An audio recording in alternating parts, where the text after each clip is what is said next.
Okay, a very warm welcome, everybody. We will be starting very shortly.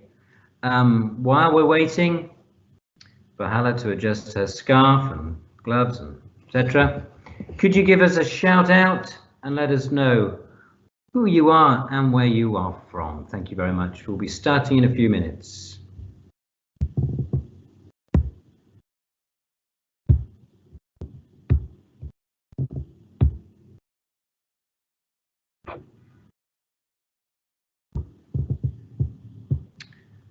Colleagues joining us from Egypt and Algeria, hello.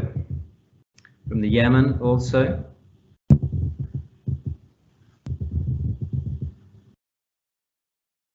If you're just logging on now, we'll be starting in a few minutes.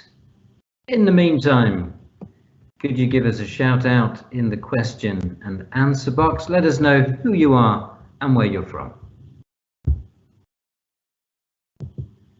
Hello, Iraq. Hello, Karima. Lena from Palestine. Hello, Palestine.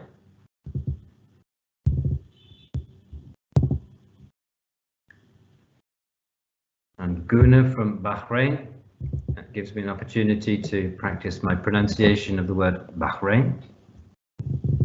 Morocco, one of our favorite countries.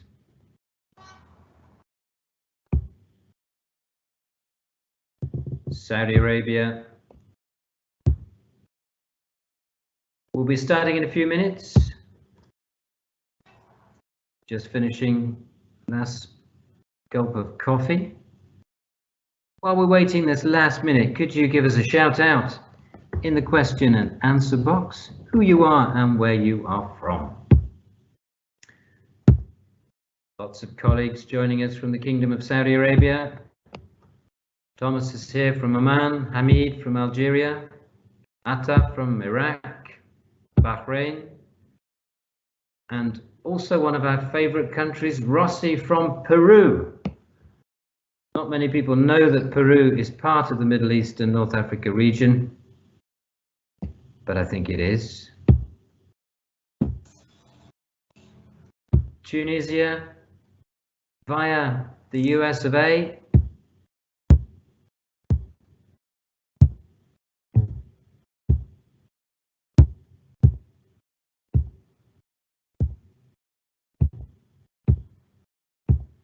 Okay, lots of colleagues joining us now. Having trouble keeping up. Libya is here. Hello. Okay, then I will just check with Hala that she is ready. She's nodding her head, which must mean yes. So, a very warm welcome to everybody this afternoon. My name is John Shackleton. I work for the British Council. I'm based here in Cairo, and I look after our teacher development work for the Middle East and North Africa.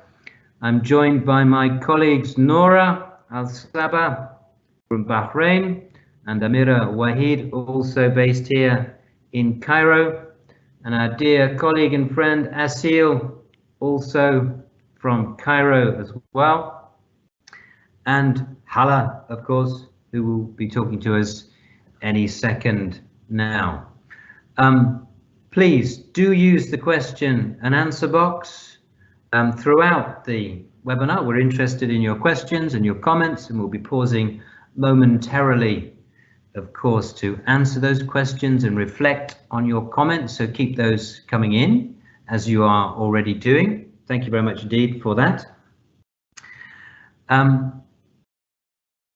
If you are new to the Teacher Networking Initiative, don't forget we've got a website which has the recordings of all our AskHala webinars and all our online regional events, as well as news of forthcoming events, and more on that later.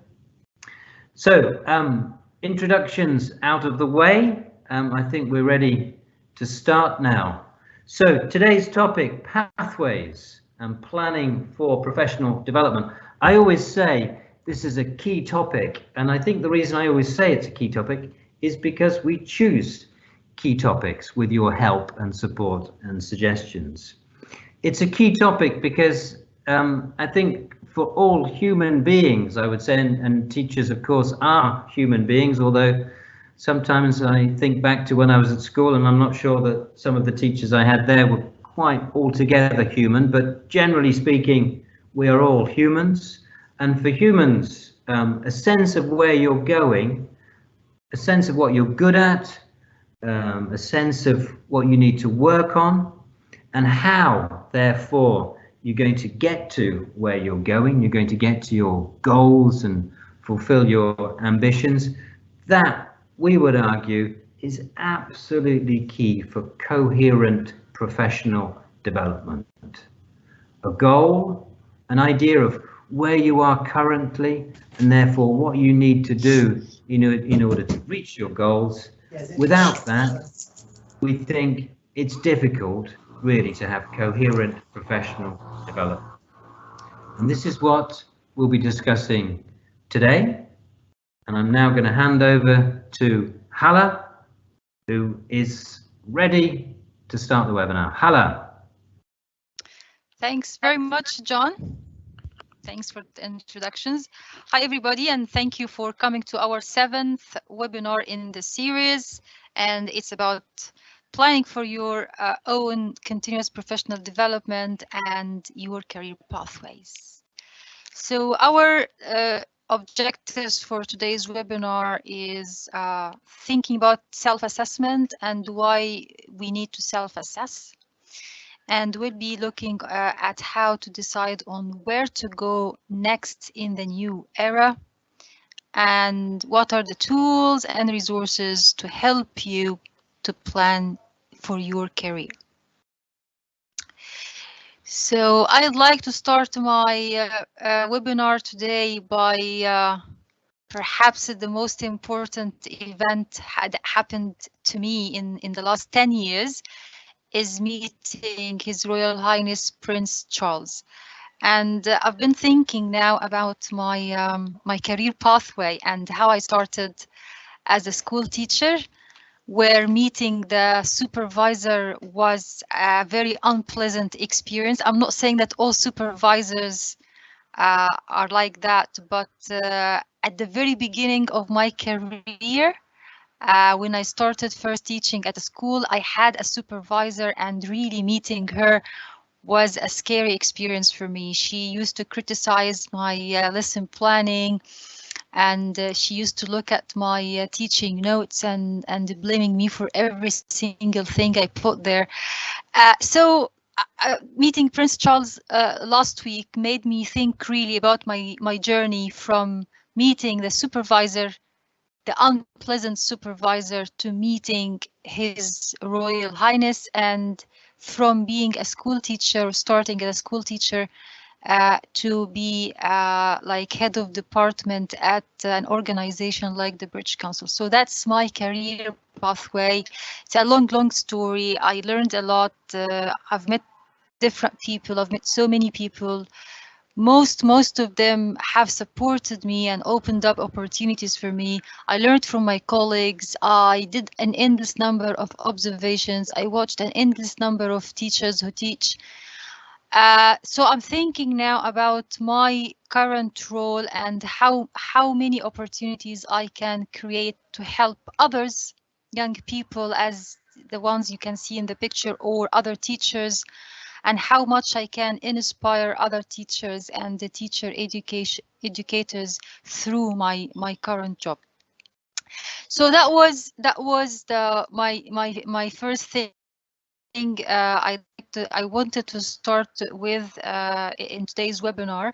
And I mean, how many times could you meet a royalty, right? So can you share your own interesting experiences as well, and send us through the Q&A box if you have met any celebrities or royalties or anything like that, while I go through the next slide. I have a friend. He's a British friend. He met Princess Diana, and we were debating last night about whose visit was more interesting, my experience or his. I met Prince Charles, he met Princess Diana, but he also met Nicole Kidman, and he met also Tom Cruise. So obviously he won the debate. So thinking about teaching as a profession, I'll tell you something about Egypt. I'm Egyptian, and I work and live in Egypt. And when I was at the secondary school, my French teacher, the teacher who used to teach me French, told us that she graduated from the faculty of agriculture. And when I finished education and I started to work as an English teacher, my head teacher, like the person who used to supervise me technically and evaluate my teaching, graduated from the faculty of education, but he studied philosophy or history, I can't remember. So those incidents happened when teaching in Egypt wasn't a profession. When teaching in Egypt was an emergency action to fill in gaps at schools, because schools wanted somebody to step in the class and teach students. So we could do with somebody who studied agriculture to teach French, and somebody who studied philosophy and history to teach English. But in 2007,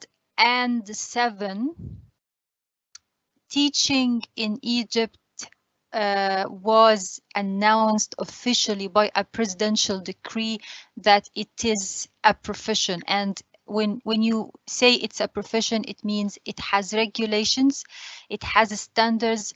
Not everybody can step in the class and teach. They have to go through a specific recruitment process, and they have to fulfill a standardized list of qualifications and requirements. So I just wanted to give an introduction about the profession and the meaning of profession. And let's look now at two different types of professionalism: independent professionalism and institutional professionalism. Do you have any thoughts about these two different types? Can you tell us the main differences? What are you thinking in the Q&A box? And John will be telling me your responses.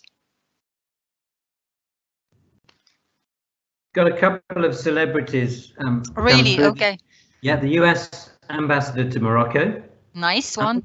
Also, and I think this is a really good answer, is Miss Duha, who is a teacher trainer who works. Okay, I know Duha. Yes, she used to be my colleague. All right, so she's a celebrity now. All right, I'm so glad. Right. So, any thoughts, guys, on the difference between independent and institutional professionalism?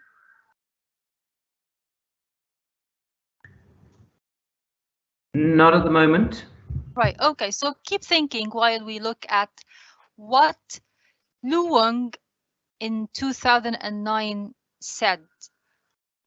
Luang, I hope I'm saying his name or her name right.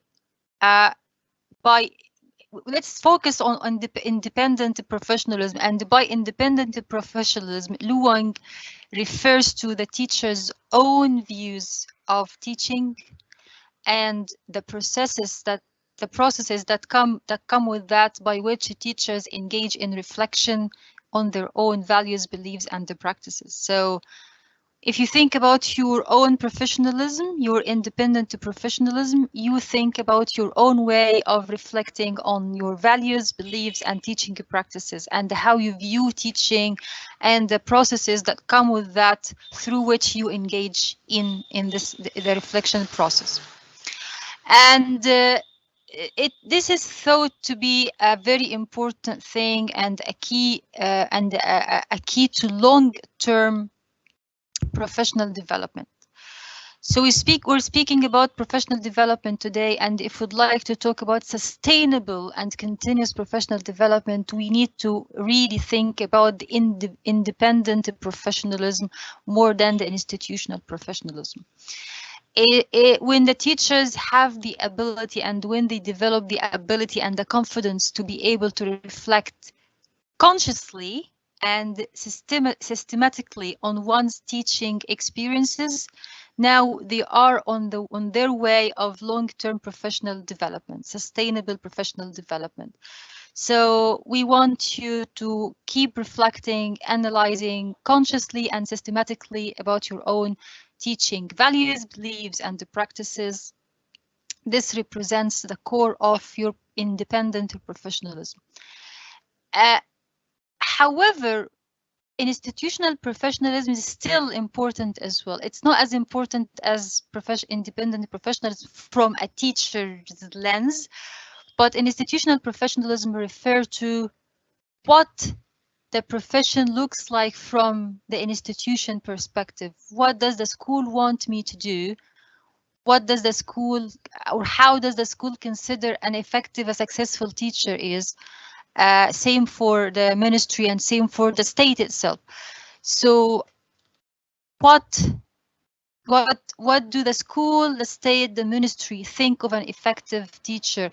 And in Egypt and in other countries, the ministry has developed what we call the standards of the national standards of effective teachers. So there is a document, an official document. It lists the guidelines and the standards of an effective teacher, effective curriculum, effective school, and so on. Do we have any reflections on that, John, so far?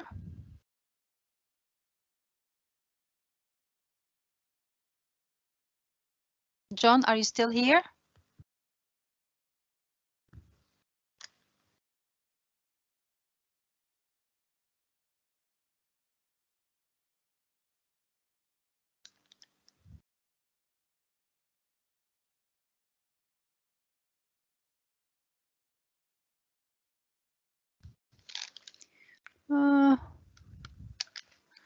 Amira and Noura, can you still hear me? Yeah, we can hear you. But oh, really? Okay. It's we John. lost John, I think. Okay. Yeah, he's back. All right. I started to question my internet connection. Okay. Sorry, no, we can all hear you now. Sorry, I lost connection there for a second. Yeah, just a couple of things that have come in. Sorry, to answer your first question though about institutional and independent professionalism.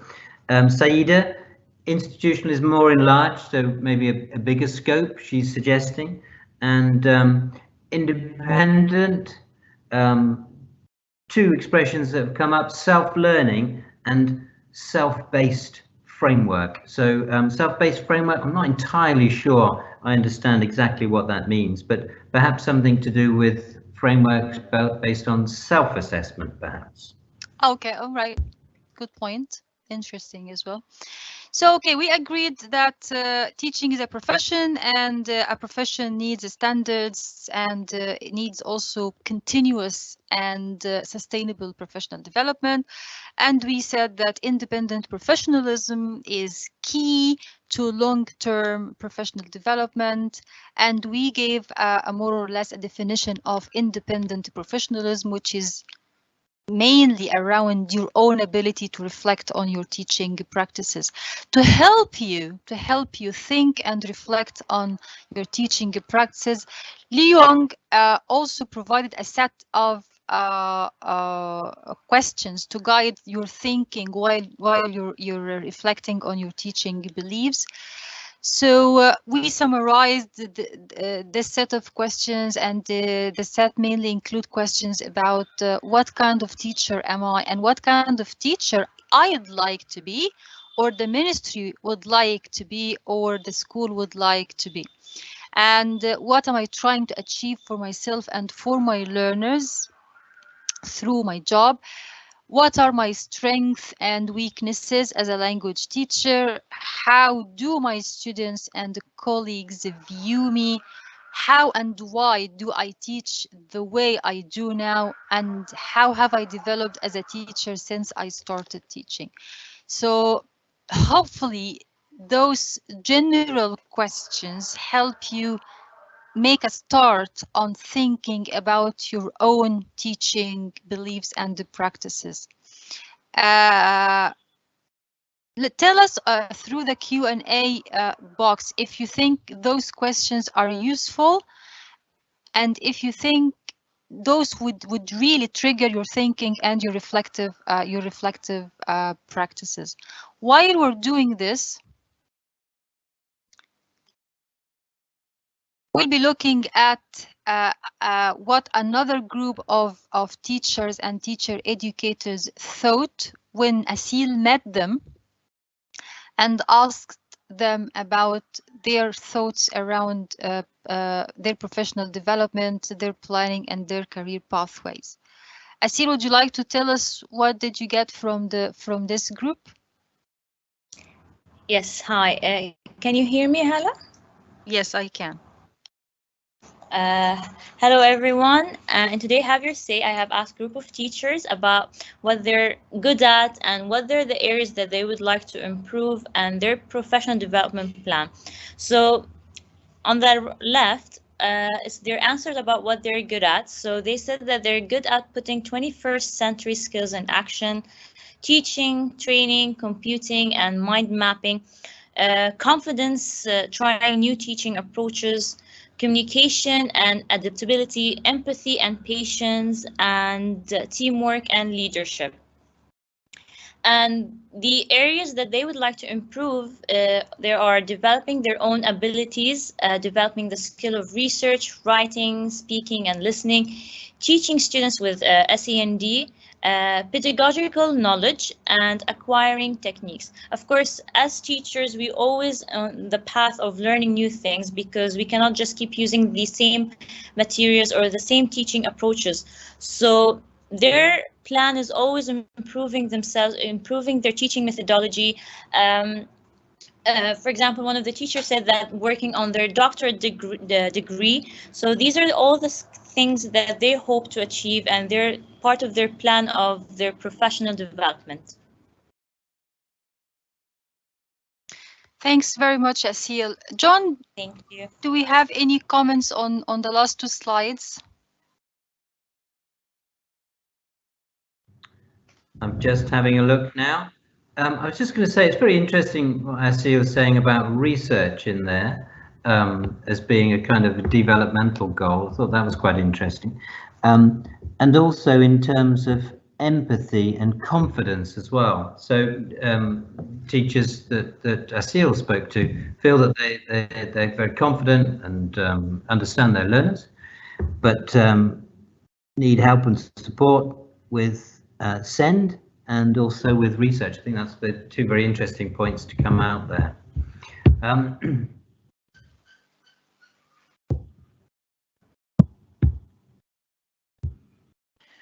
And just for who's joining us, perhaps for the first time, SEND is special educational needs and disabilities. Yeah, I think on your previous slides, then confirmation that yes, they're useful questions, and they are, aren't they? I mean, I think questions about from different perspectives. You know, the perspectives of your students, your own perspective, the perspective of the institution that you work for. So, you know, clearly some really good questions there that will help in terms of setting those goals and establishing where you are at the moment. Yeah. Right. So now we're giving you some initial drives for your thinking. Those questions and what Asil's group have thought about their own strengths and weaknesses and areas to develop. So if you'd like to continue your thinking, but with knowing what the future would entail for education, we'd like to share with you Cambridge's principles for the future of education. So now you're thinking generally about your teaching, where you're standing, where would you like to go, what the ministry and the school think, what your colleagues and your learners think about you. If you'd like to continue that, Cambridge has got 11, perhaps 12 principles for the future of English. Principle 1 is about early literacy and numeracy. So think about think about your strengths and weaknesses in this particular area, because there will be a focus in the future on early literacy and numeracy. 2 is about curriculum coherence and how this should remain fundamental. And this is another area for your professional development, to if you're interested in creating your own materials or creating materials for others or adapting existing materials. And I think we learned some useful skills during the pandemic, is when to play with the curriculum and when to prioritize learning outcomes and tailor the curriculum for emergency situations and for catch-up tech programs and accelerating learning programs and all of that. Principle 3 is about curriculum, but in relation to assessment and how this should be manageable. And again, this links back to our point around prioritizing learning outcome and selecting relevant parts of the curriculum and focusing on the quality and relevance rather than the quantity. So and how assessment falls under the same thing. Which parts of the curriculum to assess what learning outcomes are worth assessing, and what are the criteria that determines assessment. Is it formative assessment or summative assessment you're going to adopt? So think about that. This area also, it could be an interesting area for your CPD to read more, to attend more trainings on. Principle 4 is about effective learning should be built on variety. And if we're thinking about the future carries a lot of learning technologies. And by learning technologies, by the way, we don't mean fancy technology or state-of-the-art technology. We mean creative ways of communicating with the students in difficult situations, and the best way to get them to learn something. So variety here is key, and we've been talking throughout AskHala Series 1 and Series 2 about the multi-modality and how effective teachers need to communicate content and teach content through a variety of channels and variety of ways. Principle 5 is about technology, which can support teaching and attainment. Again, the future ahead entails a lot of technology. So how can we make technology a supporting tool and a tool that help us and the learners attain knowledge, but also engagement and motivation? So this is a famous area for development learning technologies.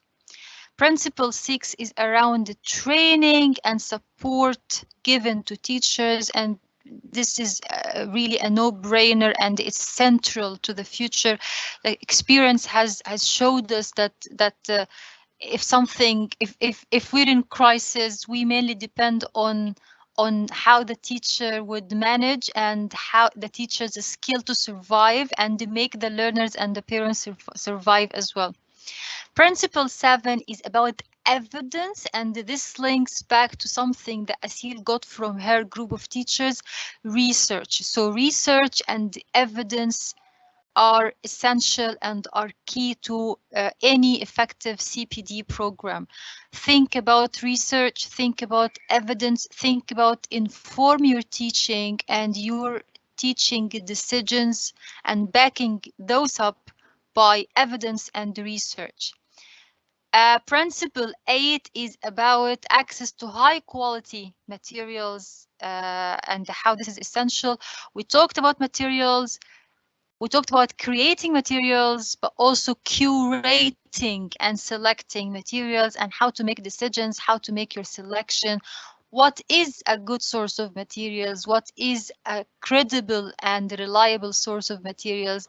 What is the best way of curating those materials and introducing them in a comprehensible way to the learners?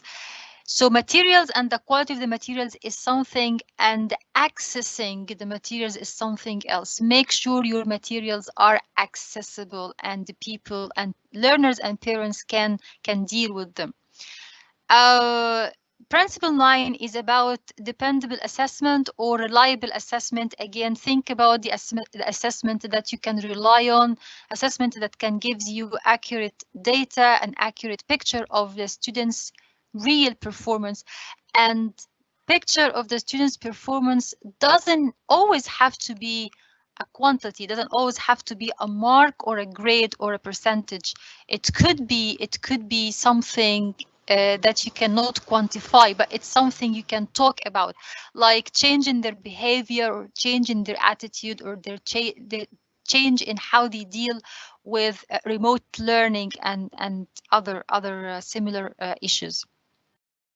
Clear standards are important. We talked about teaching as a profession. Profession means a standard. It's not a random job. It's a standardized job. Principle 11 about equity and high attainment. When you plan your lessons, I think, and if you'd like to plan for your next step in your future teaching career, think about catering for all of your learners. A successful and effective teacher is a teacher who can cater for all the learners, not only the learners who have strong internet connection or the learners who have access to smart mobile phones or something like that. But equity means that everybody can achieve something, everybody can have access to knowledge and information, and they can learn. They have a chance and opportunity to learn.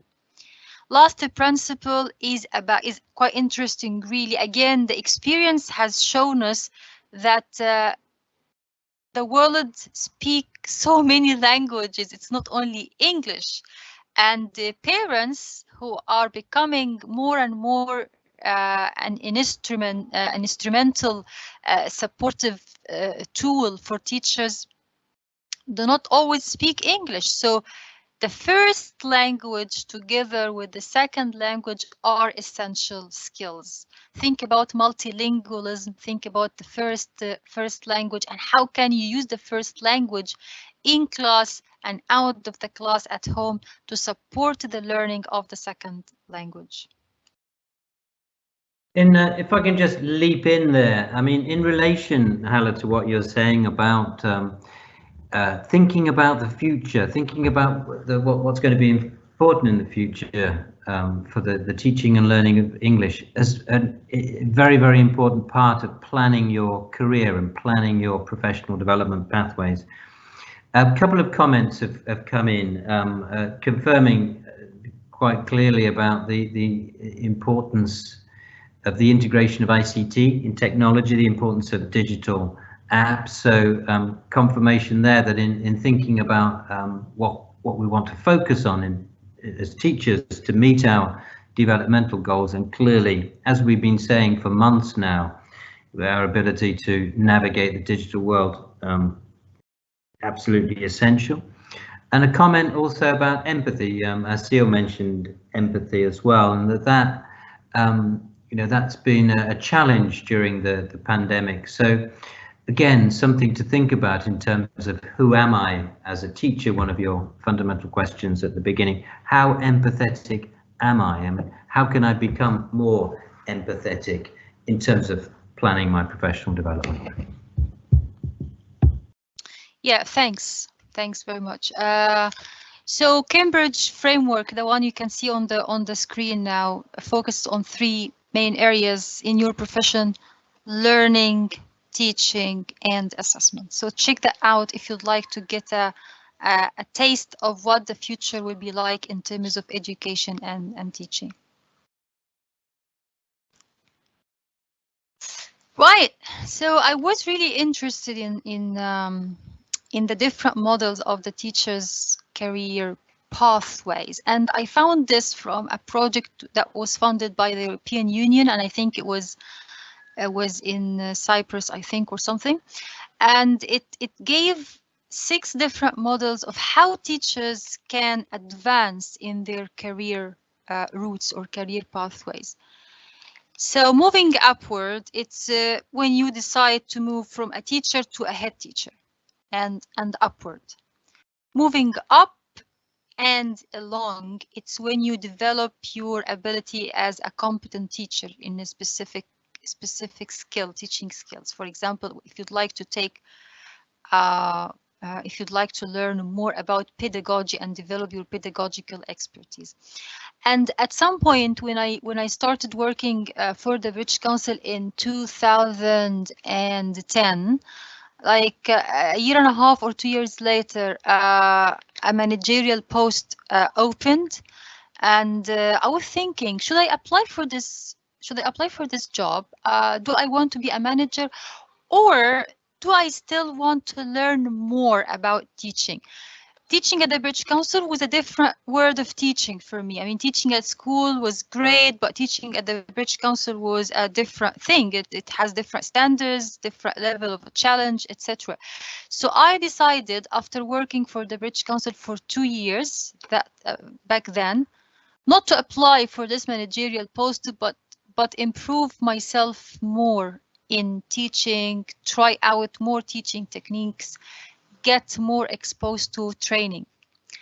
Moving sideways, it's when you take different roles within the school. So you're a teacher, but you're also a special needs coordinator, or you're a teacher, but you're also an ICT coordinator. Okay, so when you add something on both sides to your teaching career, changing path is when you make the choice to work in a different context. So in 2017, I stepped out from teaching adults and young learners and training British Council teachers to working with refugees and making educational opportunities possible for refugees, and training higher education teachers and work differently in a different context. So that's a changing path, adding layers of system. This is what we're doing here in that teacher networking initiative.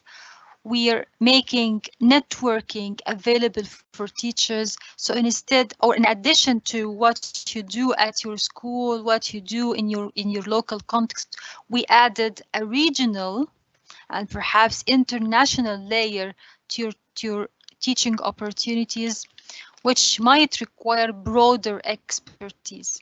So sometimes sometimes in Egypt they recruited a group of teachers who would act like the ministry assistants in different areas. So you're a teacher, but you added to your teaching job layers and layers of systems. So you became an assistant to the minister, for example, or an advisor to the minister, for example. Moving in and out, when you leave the organization or the school, you go to do something different, then you come back again. So it's like when you leave the school, you work with an NGO, like the UN, for example, then you come back to teaching, or you don't come back, so it depends.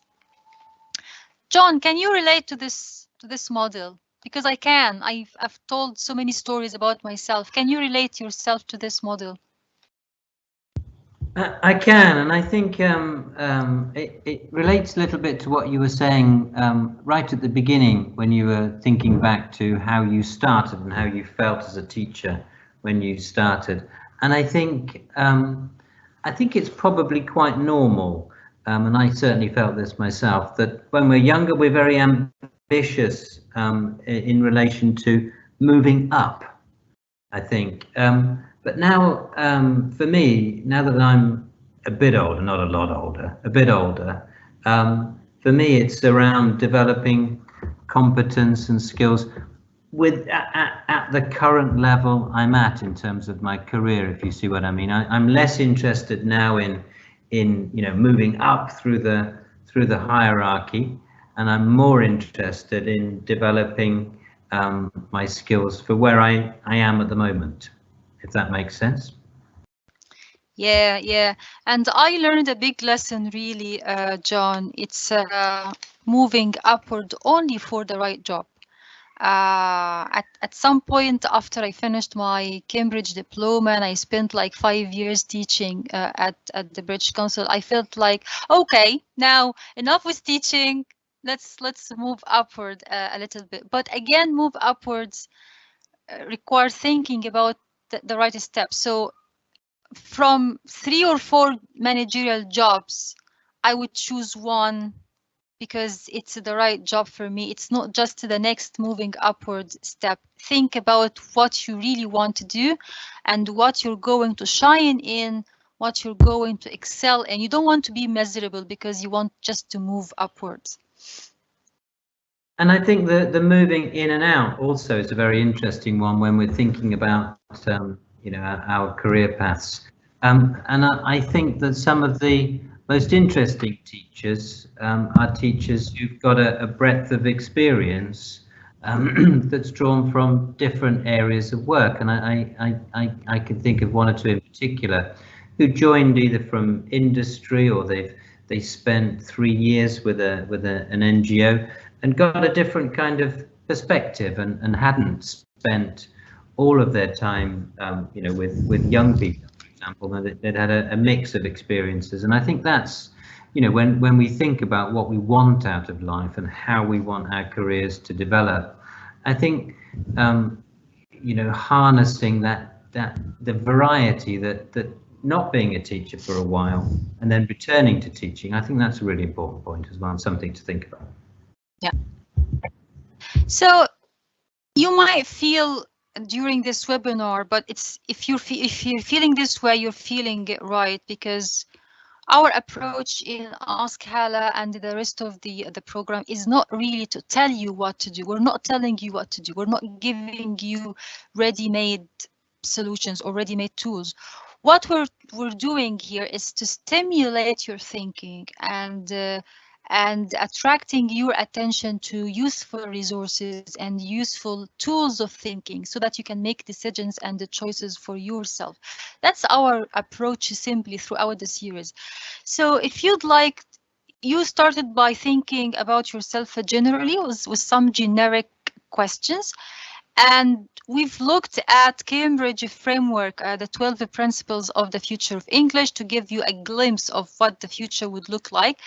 And now we're giving you a tool from the British Council, which is the British Council CPD framework for teachers. It's different because it breaks down the teaching profession into 12 teaching professional practices. Many of you are familiar with this, but just in case, you can. I'm sharing the link to the framework at the end of the webinar. So yeah, and you assess yourself throughout the 12 professional practices through 4 stages of development. The first stage is awareness. Second is understanding. Engagement, then integration is the top level of development. So what you need to do to assess yourself is to think about your skills and ability in each of the 12 professional practices and determine at which developmental stage you are: awareness, understanding, engagement, integration. Then you can spot or like take the point here. I did an imaginary self-evaluation here, so you end up with this diagram. So the teacher who did this evaluation are at the understanding stage when it comes to lesson planning, at engagement stage when it comes to understanding learners, awareness stage when it comes to managing resources, and so on. So this is if you'd like to reflect and think about your teaching practice, but in terms of specific teaching skills. Now, do you wanna put a plan for your CPD? Again, we're not going to give you a ready-made plan, but we're going to help you think about putting a plan or doing a plan for yourself. So you can see it's a cycle, it's a circular. It doesn't have 1, 2, 3 stage kind of thing. It goes around. If we think the first stage is to identify your weaknesses, your strength, then you start planning for your CPD activities in light of your identification of your needs, what you already have, the skills you have, the skills you still need. Then you take actions, you put the planning into action. Then you review your action plan, make sure that it's manageable, realistic, you can do it, it's interesting, enjoyable, it speaks to your needs, the needs you identified here. All right, so you come to the final version of your action plan or semi-final version. Then you start implementing or doing the actions, carrying out the CPD activities you planned. Then you sit back and think, am I doing okay? You perhaps want to go back to the general questions at the beginning of the webinar and think about what you're doing. And if you're doing okay, then you started the cycle all over again. As you can see, the CPD plan should be personal. It's about you and your independent professionalism, with a touch, of course, from what the ministry and the school are looking for. But it's mainly personal. You do it, you think about it, you dream of it, and you implement it. In the identification stage, in the identify phase, you can run, if you like, a skills analysis. You can think about your existing skills, ask colleagues, ask learners, ask parents, ask school principals, and we'll come to the skills analysis in a bit with a couple of interesting techniques. Also, you can think about formal and informal learning when it comes to action and when it comes to designing your CPD activities, when you plan and you put that into action. Think about two different types or streams of learning, formal and informal learning. Can you tell us in the Q&A box about examples of formal and informal learning? So formal learning, for example, when you are called away to attend a meeting, a training, organized by the Ministry of Education, for example. Informal learning, when you gather with your colleagues and you plan a lesson together, for example, because you want to support each other. So what other forms of formal and informal learning you can tell us about?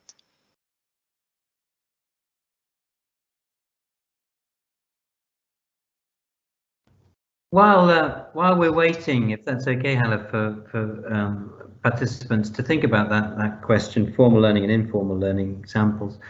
Quite a few interesting comments have come in, which I think are around, skills and thinking about what we're good at and what we're less good at and what we need for the future. An interesting one about the difference between a teacher and a facilitator. And I think that's quite an interesting one, isn't it? And in my experience, that's one of the areas that that many teachers need to develop. And I remember when I first started, it was an area I didn't really know so much about.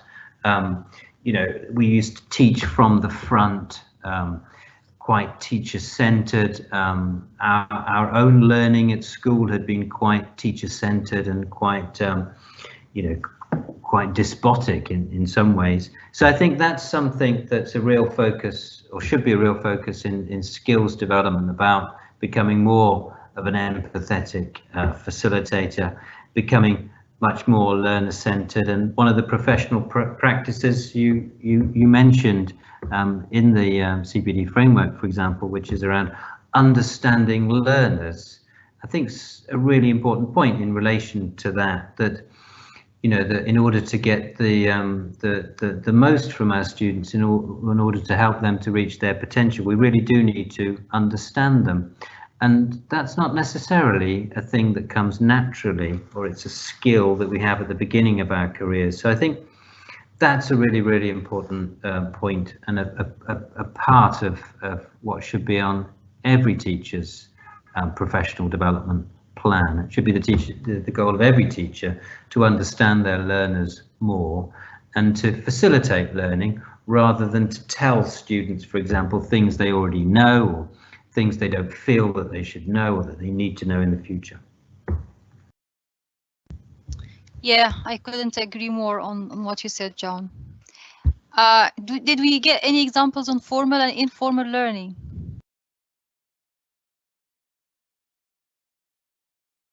Checking now.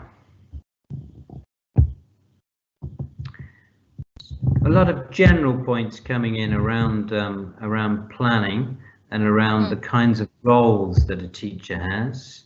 Nice. A researcher. Yeah, an example from Lena in Lena Mahbub. Formal learning can be attending module classes for teachers outside my school. So you know, leaving your school and looking at what other teachers are doing in different schools, as an example. Got a comment coming in. Formal is goal orientated, while informal doesn't necessarily have a specific goal to achieve. Not sure about this one, but I understand the level of formality versus informality and the flexibility in it, but it has to have a goal.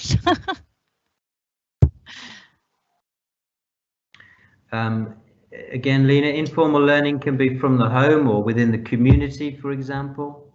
Another comment, formal might be assessed, while informal might be non-assessed learning.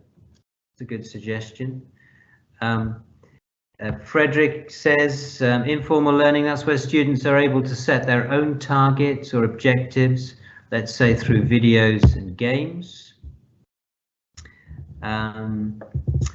Arabia says formal learning is to do more with learning around the curriculum and about how the teacher follows that curriculum in order to help their learners understand better. Okay. Nice responses. Thank you very much. Yeah. So we spoke about identifying your needs, planning, reviewing the plan, and applying it, and reflection. And in reflection, it's a good idea to keep a learning log. Sometimes we call it a learning diary. Sometimes we call it a learning journal. It's like your diaries. You record what you learned, what skills you gained, and how are you doing with that. You still need more in this area. It's like a diary. It's good for your reflection and for you know, keeping a memory of your learning. And another phase that is not in the chart on the screen, but it's quite important. If you'd like to internalize the learning and if you'd like to articulate it and share it with others, this is when you master it really. You master the content and you master an area when you're able to teach others about this. This is how you internalize it and how you articulate by sharing it with others. The two interesting techniques I'd like to share with you in identifying your CPD needs is the CASA. And the CASA is a model suggested by Freeman in 1989. And the CASA is not the Casa de Papel or something. It's CASA stands for knowledge, awareness, skills, and attitude. So you think about your teaching practices from 4 different angles: your knowledge, your awareness, your skills, and your attitude. The other interesting technique also is it's similar to the 4 developmental stage designed by the British Council. It's when you start by the unconscious incompetence, then conscious incompetence, then conscious competence, then unconscious competence. Let me shut the window to prevent the noise.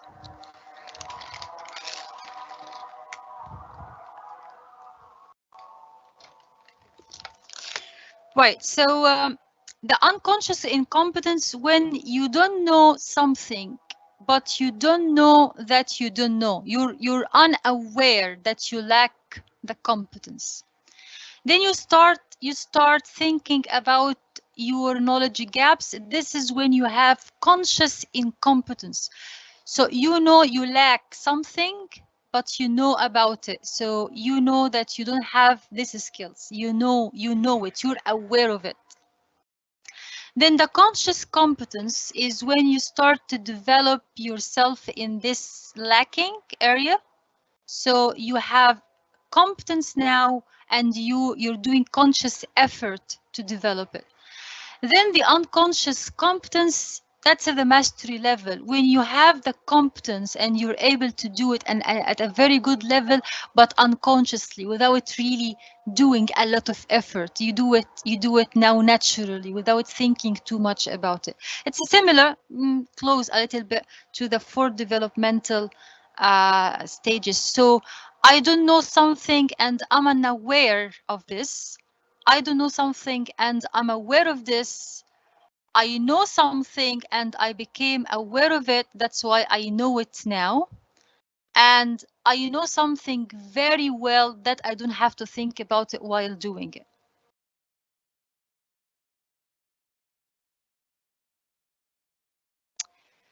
I'm just giving you a template for an action for a CPD plan if you like, but of course you can go and design your own. So you decide which area for development you'd like to work on. Let's say learning technologies, for example. So you'd like to know more about integrating technologies in your remote teaching.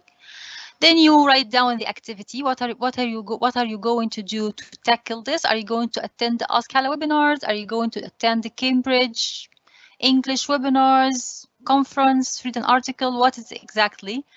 Resources required. Okay, so I'm going for some online webinars, so I need to register for the webinars. I need stable internet connection. I need access to this article. I need to create an account to access resources.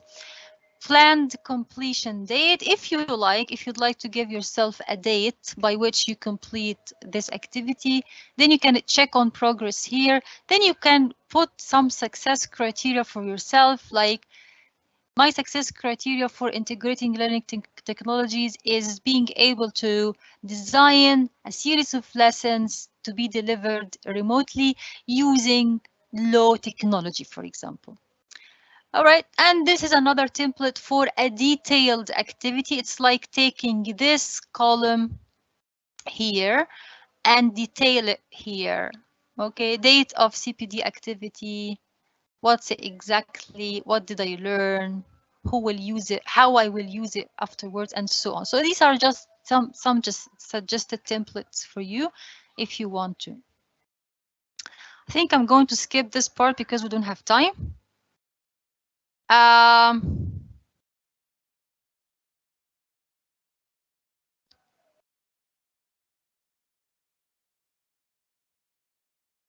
Maybe I can share with you some online tools to help you while you're planning for your CPD. There is a tool called Feed Post. It's like a collection of blogs. So all of the interesting or most relevant ELT blogs are compiled here in the Feed Post. You just need to make an account and it's updated regularly. The social bookmarking. So if you like an article, if you like a website, instead of being all over the place and cannot manage your links, Digo is an online tool where you can store your online links and important website in one place. Your e-newspaper or Paperly is another online tool where you feed the application with your ELT interest.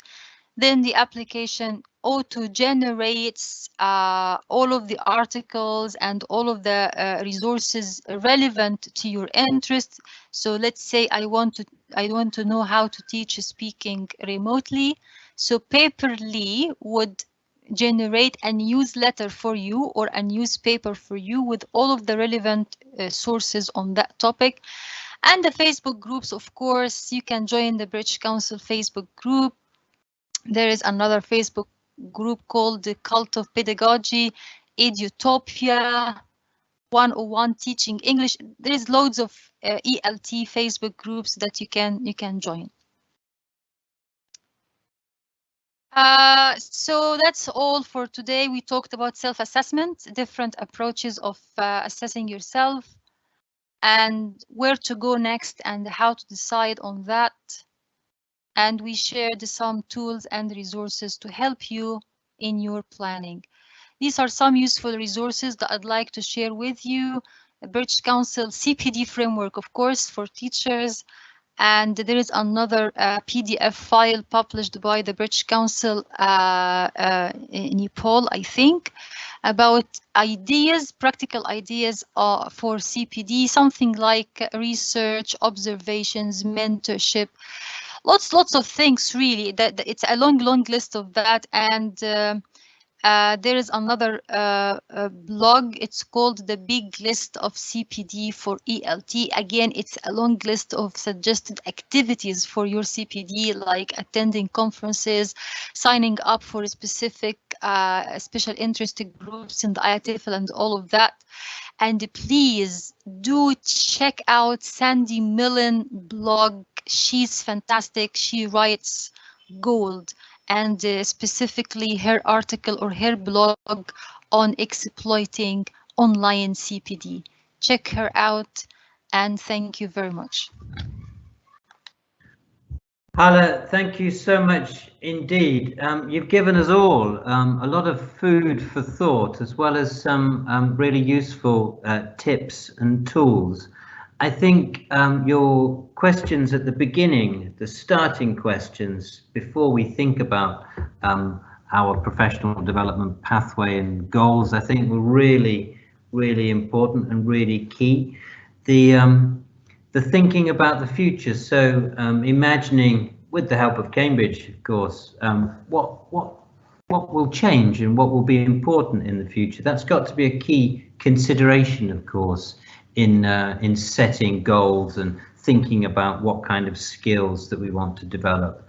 The framework that you presented, the CPD framework for teachers, with the professional practices and the developmental stages, really useful, I think, in terms of thinking about what skills there are to have as a teacher, and the self-assessment, that spiky profile that you showed us, a really good way of self-assessing, of thinking, okay, well, I'm pretty good at understanding learners, but I'm less good at classroom management. So therefore, and this is where we come on to your tips from Nick Peachy, for example, therefore, what kind of professional development opportunities do I need to pursue? I'm not just doing this randomly. I've got a sense of what I'm good at and what I'm not so good at. I've got a sense of where I'm going. So thank you so much indeed for that. Thank you also to my colleagues who, as always, supported Hala so well in this.